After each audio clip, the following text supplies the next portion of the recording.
आप सभी का एक बार फिर से हमारे YouTube चैनल पर हार्दिक स्वागत है।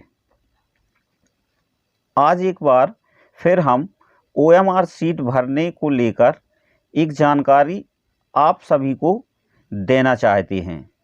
जानकारी यह है, यदि रोल नंबर में अंक अलग अलग हैं, यदि रोल नंबर में क्या अंक अलग अलग हैं तो आप सभी अच्छी तरह से भर लेंगे। यदि किसी के रोल नंबर या प्रश्न पुस्तिका क्रमांक, रोल नंबर और प्रश्न पुस्तिका क्रमांक, जिसको हम क्या बोलते हैं, इंग्लिश में क्या बोलते हैं, टेस्ट बुकलेट नंबर में अंक समान है, तो थोड़ा सा उन छात्रों को भ्रम हो रहा है कि OMR शीट को कैसे भरें। तो आज हम उसी भ्रम को दूर करने वाले हैं। तो चलिए भ्रम दूर करते हैं। अब सबसे पहले बात यह करते हैं कि कुछ लोगों का कहना है कि रोल नंबर में अंक समान नहीं होंगे, या फिर जो प्रश्न पुस्तिका क्रमांक है इसमें भी अंक समान नहीं होंगे। तो मैं आपको कुछ पेपर दिखाता हूँ। मेरे पास पुराने पेपर पड़े हुए हैं। जैसे सबसे पहले ये पेपर है, इसमें 2284,780, इसमें ये देखिए 2 समान अंक आए हैं। ऐसे ये दूसरा पेपर भी है, इसमें सबसे लास्ट में देखिए ये 99, ये भी समान है। फिर अगला पेपर है 2284,77,3, यहाँ भी समान है और यहाँ भी अंक समान हैं। फिर अगला नेक्स्ट पेपर है, इसमें 2284,977, यहाँ भी ये समान अंक आ रहे हैं। तो इस स्थिति में कैसे इसको OMR में भरना है और डार्क करना है, अभी हम इसका पूरा भर के बताएंगे आपको। अब बात करते हैं रोल नंबर की। तो रोल नंबर भी देखिए, इसमें 1880,832 ये समान है। तो अब हम इसी पेपर को भरते हैं। सबसे पहले हमें क्या भरना है, रोल नंबर। तो रोल नंबर है 18, फिर है 80, फिर है 832। अब हमें क्या करना है, सबसे पहले इस एक के नीचे, इस एक के इस वाली लाइन में हमें एक देखना है। तो यहाँ 0 है, फिर यहाँ 1 है, तो इसको डार्क कर देना है।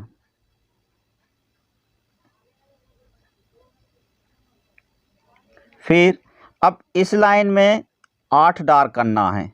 तो इस लाइन में यहाँ पे ये 8 है, इसको डार्क कर देंगे।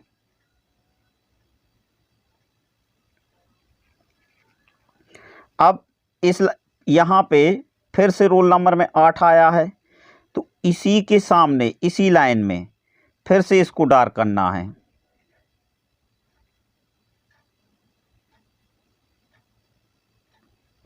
अब कितना है, यहाँ पे 0 है, तो यहाँ 0 को डार्क कर देंगे। फिर इसके बाद आगे चलते हैं, यहाँ पे 8 है, तो इस लाइन में हम फिर से 8 को डार्क कर देंगे।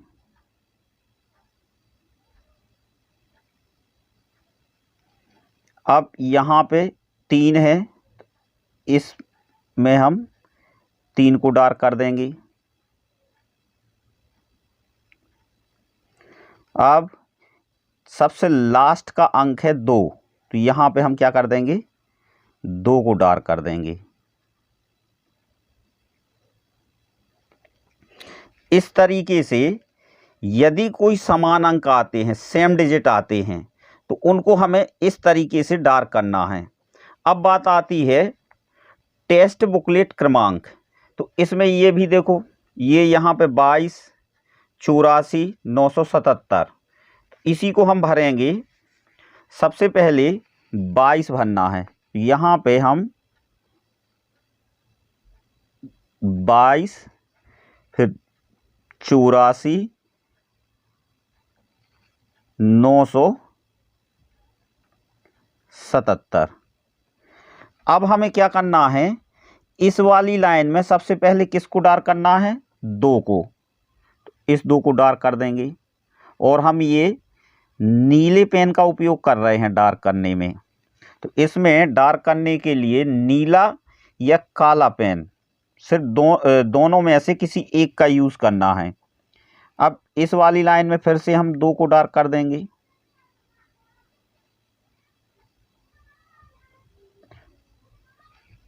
अब इस लाइन में किसको डार्क करना है, 8 को। तो यहाँ पे हम 8 को डार्क कर देंगे। इस सर्किल से बाहर नहीं जाना और सर्किल में कोई हिस्सा छोड़ना भी नहीं है। अब यहाँ पे अगला आता है, अगला अंक है 4। इस वाली लाइन में हम 4 को डार्क कर देंगे।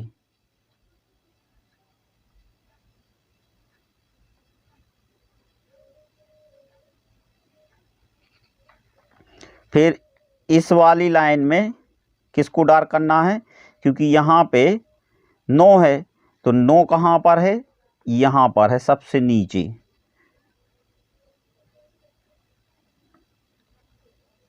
इस 9 को डार्क कर देंगे।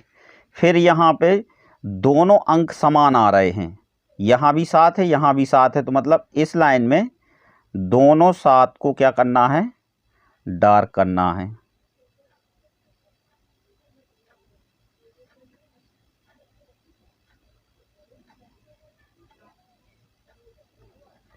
ये यहाँ पे हमने टेस्ट बुकलेट क्रमांक भी भर दिया है। अब बात आती है यहाँ पर अभ्यर्थी का नाम बड़े अक्षरों में। कई लोगों ने हमसे ये भी पूछा है कि सर इसमें जैसे हमने फॉर्म हिंदी माध्यम से भरा है, तो क्या हम यहाँ जो यहाँ नाम आएंगे वो हम हिंदी में लिख सकते हैं। यहाँ पे क्या लिखा है, name of the candidate in capital letters. Capital letters किस में होते हैं, इंग्लिश में। तो हमें यहाँ भले ही हमने हमारा पेपर देने का माध्यम हिंदी हो, पर यहाँ हमें नाम अपना काय में लिखना है, कैपिटल लेटर में, अंग्रेजी के बड़े अक्षरों में ही लिखना है। जैसे मान के चलो यहाँ पे मैं ही एक अभ्यर्थी हूँ, मैं परीक्षा दे रहा हूँ, ये मेरा रोल नंबर था, ये मेरा टेस्ट बुकलेट क्रमांक था। तो अब मैं यहाँ पे अपना नाम कैसे भरूँगा, मेरा नाम है देवराज सिंह ठाकुर, DEVRAJ,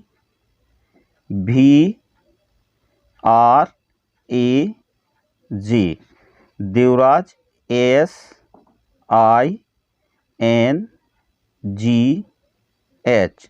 सिंह, फिर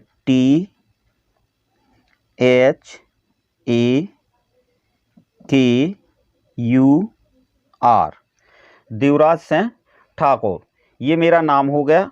और अब नीचे वाला कॉलम क्या है, पिता का नाम बड़े अक्षरों में। जैसा यहाँ बड़े अक्षर यहाँ उपयोग किए हैं, वैसे ही हमें यहाँ पे करना है, इंग्लिश के कैपिटल लेटर्स। तो मेरे पिताजी का नाम है श्री भारत सिंह ठाकुर। तो यहाँ पे क्या है, श्री या मिस्टर नहीं लगाना है, सीधा अपन को क्या लिखना है, नाम लिखना है। जैसे BHARAT,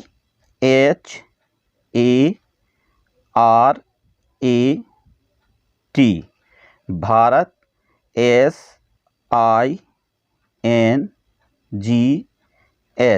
सिंह, THAKUR,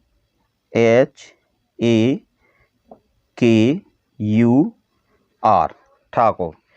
ये मेरा नाम हो गया, ये मेरे पिताजी का नाम हो गया। अब बात आती है इस वाले कॉलम की। चूँकि यह वाला कॉलम हमें नहीं भरना है, फिर भी इसके बारे में हमें जानकारी होना चाहिए। यह कॉलम जो आपकी कक्षा में पर्यवेक्षक रहेंगे, जो शिक्षक रहेंगे आपकी कक्षा में, जो ड्यूटी करेंगे, ये उनका काम है भरने का। पर चूँकि कुछ बच्चे ऐसे रहते हैं जो इसको भर लेते हैं, इसमें गलती ना हो। जैसे सबसे पहले हमें यहाँ पे क्या भरना है, स्टेट का क्रमांक, फिर डिस्ट्रिक्ट का क्रमांक, फिर ब्लॉक का क्रमांक, और फिर सेंटर में। तो ये चीज़ हमें कहाँ मिलेगी, हमारे प्रवेश पत्र में ऊपर मिलेगी। जैसे हमारे यहाँ स्टेट का क्रमांक है 12, डिस्ट्रिक्ट का क्रमांक है 15 और ब्लॉक का क्रमांक है 05 और सेंटर का क्रमांक है 01। जैसे हमने यहाँ डार्क किए हैं वैसे ही हमें यहाँ करना है। सबसे पहले इस लाइन में हमें क्या डार्क करना है, 1 को डार्क करना है। फिर इस लाइन में हमें किसको डार्क करना है, 2 को डार्क करना है। फिर इस लाइन में फिर हमें डिस्ट्रिक्ट वाले कॉलम में हमें 1 को डार्क करना है। अब इसमें हमें किस अंक को डार्क करना है, 5 को करना है, तो 5 यहाँ पे है।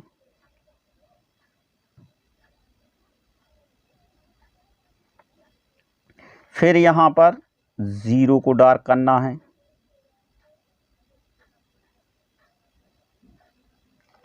इसके बाद हमें अगला अंक कौन सा, 5वें नंबर का डार्क करना है, 5 करना है।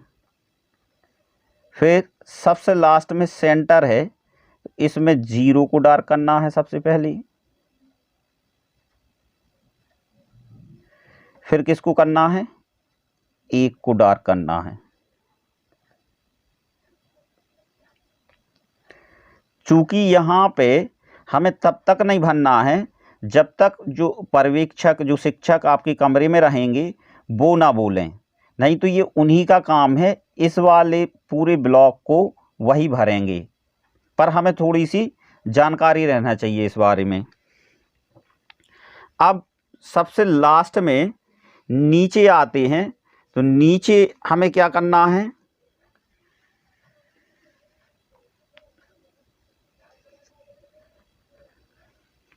यहाँ पे हमें जो क्वेश्चन को हम हल कर रहे हैं, जैसे मान के चलिए हमने 48 नंबर का कोई क्वेश्चन हल किया है, तो सब हमें ये ध्यान रखना है कि 48 का प्रश्न हल करते समय हमारा जो उत्तर है, जो प्रश्न पत्र में जो उत्तर हैं वो कौन से अल्फ़ाबेट में हैं, ए में है कि बी में है कि सी में है कि डी में है।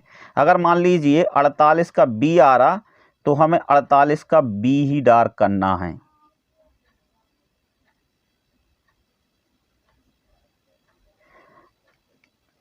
इस चीज़ का विशेष ध्यान रखना है।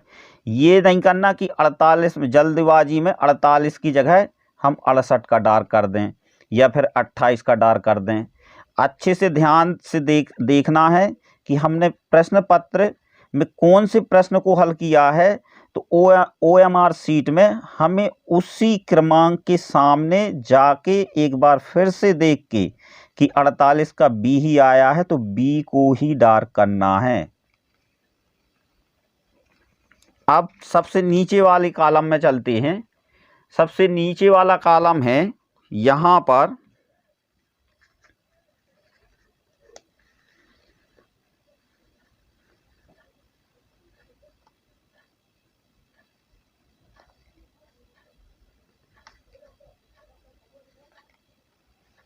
यहाँ पे लिखा है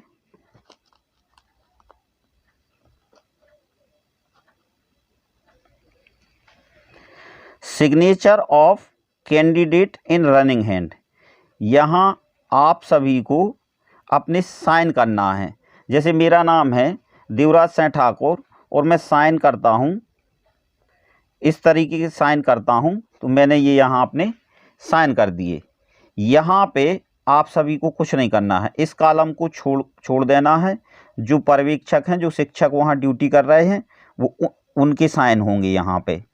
फिर यहाँ पे भी उन्हीं का काम है, कोड वोड भरना है। स्टेट, ये यहाँ स्टेट का कोड है जो अपन ने यहाँ ऊपर भरा था। फिर डिस्ट्रिक्ट, फिर ब्लॉक और फिर सेंटर। वहाँ अपन ने 4 कोड भरे थे। सबसे पहले स्टेट था तो यहाँ स्टेट का आएगा, फिर वहाँ डिस्ट्रिक्ट था तो यहाँ पर डिस्ट्रिक्ट आएगा, फिर ब्लॉक था तो यहाँ पर ब्लॉक आएगा, और सबसे लास्ट में सेंटर है। और यहाँ पे क्या रहेगी, जहाँ पे आपका सेंटर रहेगा वहाँ यहाँ पे वहाँ की क्या रहेगी, सील रहेगी। तो इस वाले कॉलम से और इस वाले कॉलम से आपको कोई छेड़छाड़ नहीं करना है। तो अब हमें लगता है आप सभी में जो भ्रम की स्थिति थी अब वो क्लियर होगी और आप सभी अच्छी तरह से इस OMR सीट को भर पाएंगे। इसी के साथ मैं देवराज सिंह ठाकुर आप सभी छात्रों को 30 अप्रैल के लिए सभी को मेरी तरफ से बेस्ट ऑफ लक और यही दुआ करूंगा कि आप सभी इस परीक्षा में सेलेक्ट हों। धन्यवाद।